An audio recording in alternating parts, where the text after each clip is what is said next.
اعوذ باللہ من الشیطان الرجیم بسم اللہ الرحمن الرحیم نحمدہ ونصلی علی رسولہ الکریم۔ انتہائی قابل احترام سامعین و حاضرین، مجھ سے اچھے لوگوں، السلام علیکم ورحمۃ اللہ وبرکاتہ۔ دروشی پڑھ لیں۔ اللہم صلی علی محمد علیہ وسلم۔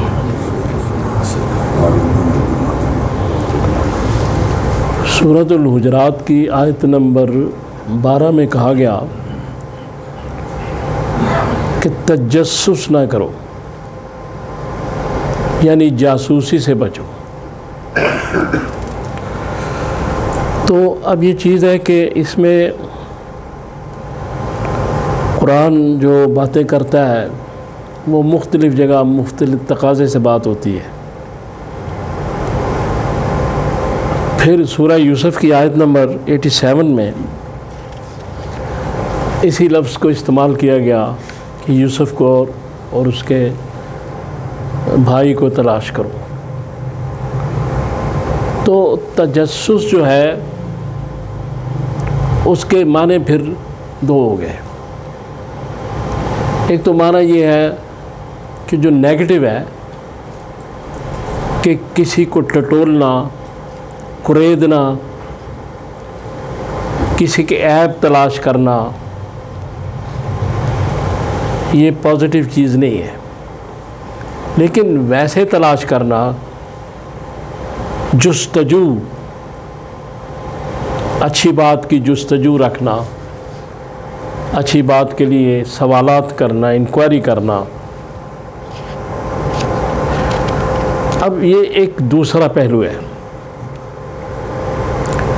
اب کہیں مرڈر ہو جاتا ہے، کوئی قتل ہوتا ہے تو اس کی بھی جاسوسی کی جاتی ہے۔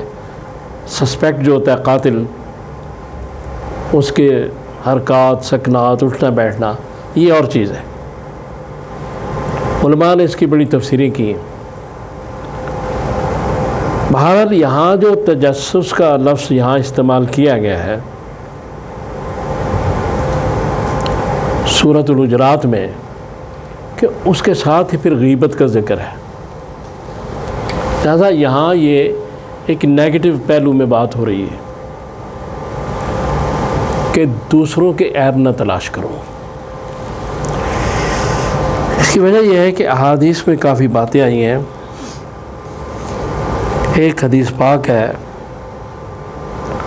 اس کا جو نمبر ہے 242 ہے، مسلم کی حدیث ہے، ریاض الصالحین میں۔ اس میں کہا کہ کوئی بندہ بھی کسی مسلمان کی عیب نہ ڈھونڈے اور اس کی پردہ پوشی کرے عیب کی، اور اگر وہ پردہ پوشی کرے گا تو قیامت والے دن اللہ تعالیٰ اس کی عیب کی پردہ پوشی کرے گا۔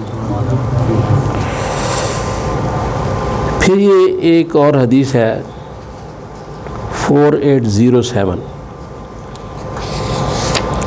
اس میں بھی وہی بات کی گئی کہ جاسوسی نہ کرو،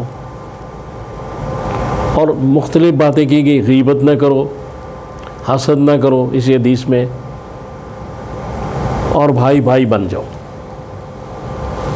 تو حسد سے اصل میں ساری چیزیں پیدا ہوتی ہیں۔ حسد کی وجہ سے جاسوسی ہوتی ہے، دوسروں کی نیگیٹو ہے، جو منفی چیز ہے کہ دوسروں کو کریدنا، ان کے گھروں کے حالات کو جاننے کی کوشش کرنا، جس شے کو وہ چھپانا چاہیں اس کی چھان بین اپنے انداز سے کر کے اس کو برسر عام لانے کی کوشش کرنا، اس سے قرآن نے سختی سے منع کیا ہے۔ اور اس کے بعد بعض لوگ، علماء اور اہل خیر لوگ جو دوسروں کی اصلاح کرتے ہیں، اہل تقوی لوگ، اب ان کے بارے میں جاسوسی کر کے ایسی چیزیں ڈھونڈنا جن سے ان کے شہرت کو نقصان ہو، ان کی عزت کو نقصان ہو، اس کو قرآن نے سختی سے منع کیا۔ اور ایک حدیث پاک میں یہ بیان کیا گیا ہے، رسول صلی اللہ علیہ وسلم نے، یہ ابو داؤد کی حدیث ہے، کتاب الآداب میں 4876 اس کا نمبر ہے، اس میں کہا گیا ہے کہ سب سے بڑا سود ایک بڑی خطرناک چیز ہے، اور اس کے بارے میں بڑی وعید قرآن میں بھی احادیث میں بھی، اور اس کی شناخت بھی بڑی، لیکن سب سے بڑا جو سود ہے وہ کہا گیا کہ کسی مسلمان کی آبرو پر حملہ کرنا، ربا الاکبر، سب سے بڑا سود۔ تو اب ذرا اس بات پہ غور کیا جائے کہ ہم اپنا جائزہ ضرور ہمیں لینا چاہیے کہ ہم دوسرے مسلمانوں کی آبرو پہ حملہ تو نہیں کر رہے، یہ سوچنا چاہیے۔ اور پھر اس کے بعد یہ ہے کہ رسول اللہ صلی اللہ علیہ وسلم جب کعبے کا طواف فرما رہے تھے تو حضرت عبداللہ ابن مسعود رضی اللہ تعالیٰ ان کے ساتھ تھے۔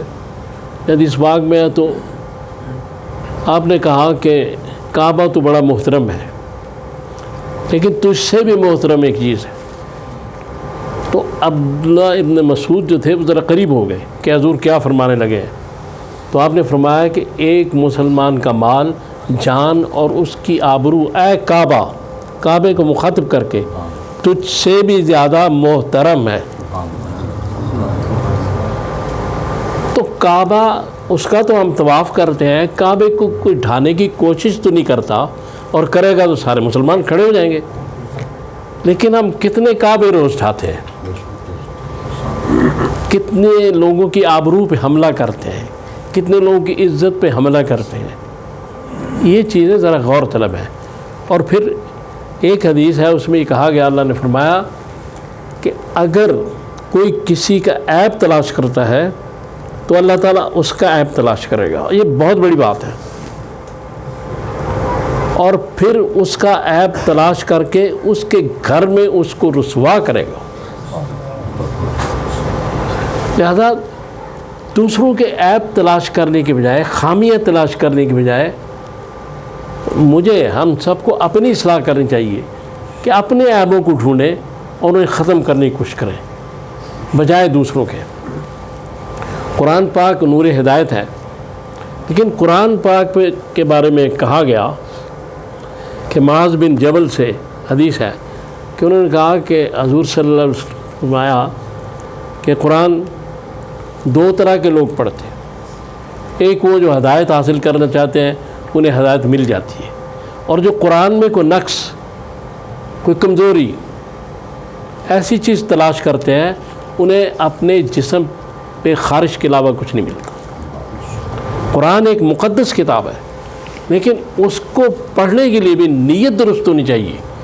اس کو پڑھنے کے لیے بھی اللہ سے یہ پہلے شروع اس بات سے، یا اللہ مجھے ہدایت عطا فرما، اس کے بعد اس کتاب کو پڑھنا چاہیے تاکہ وہ ہدایت نصیب ہو۔ جو سورہ فاتحہ میں پہلے ہی کہہ دیا گیا، اہدنا الصراط المستقیم، تو وہ ہدایت جو ہے۔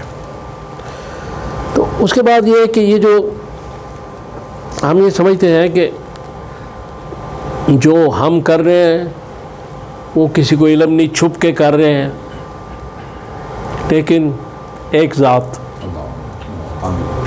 ہمہ بین نگاہ، وہ تو ہر وقت دیکھ رہی ہے، ہمارے دلوں کے بھید جانتا ہے۔ لہذا ہمیں جتنا بھی ہم اپنے آپ کو پازیٹیو رکھیں گے، جتنا مثبت رکھیں گے، نیگیٹو چیزوں سے پرہیز کریں گے، اتنا اللہ تبارک تعالیٰ ہم پہ رحمتیں اور برکتیں نازل فرمائیں گے۔ تو دوسروں کی ٹوب رہنا، دوسروں کی کمزوریاں تلاش کرنا دوسروں کے اندر، اس سے بہتر ہے اپنی کمزوری تلاش کریں، اپنے اندر جھانکیں۔ اور میں اکثر کہتا ہوں کہ دوسرے کے اندر خوبی تلاش کرنا اور اپنے اندر خامی تلاش کرنا بہت بڑا جہاد ہے۔ یہ تو انسان جو ہے، یہ چونکہ اس میں چیزیں ہیں اللہ نے رکھی ہوئی ہیں، لیکن ان سے بچنا چاہیے۔ اور اس کے بعد مختلف احادیث میں اس کے بارے میں بات کی گئی ہے کہ عیبوں پہ پردہ ڈالو، دوسروں کی عیب جوئی نہ کرو۔ اور غیبت کیا ہے؟ جو قرآن نے اس کے بعد بات کی، غیبت کیا ہے کہ یعنی مرے ہوئے بھائی کا گوشت کھانا۔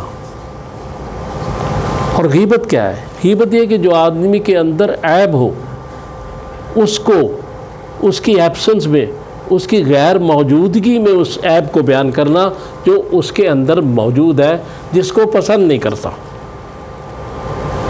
تو اس لیے اس میں یہ ہمیں مد نظر چیز رکھنی چاہیے کہ ہم مسلمان کے ساتھ اچھے انسان بھی بنیں، اور اچھے انسان بننے کے لیے ضروری ہے کہ اپنی کھوج لگائیں، اپنی فکر کریں ہمارے اندر کیا کیا گڑبڑ ہے، کیا کیا خرابی ہے، اور اس کو درست کرنے کے لیے کوشش کی جائے۔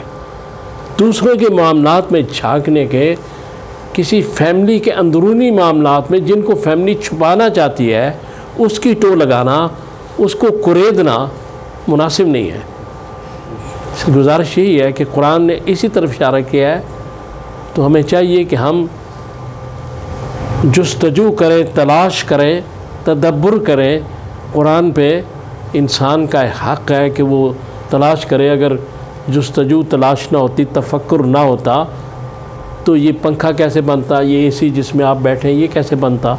لیکن نیگیٹو، منفی چیزیں ہمیں اپنے ذہن سے نکالنی پڑیں گی۔ اللہ تعالیٰ سے دعا کریں، اللہ تعالیٰ مجھے اور آپ کو توفیق دے کہ میں نے جو باتیں کی ہم ان پہ عمل کر سکیں۔ صلی اللہ تعالیٰ علی خیر خلقی محمد و آلہ و اصحابہ اجمعین برحمتہ۔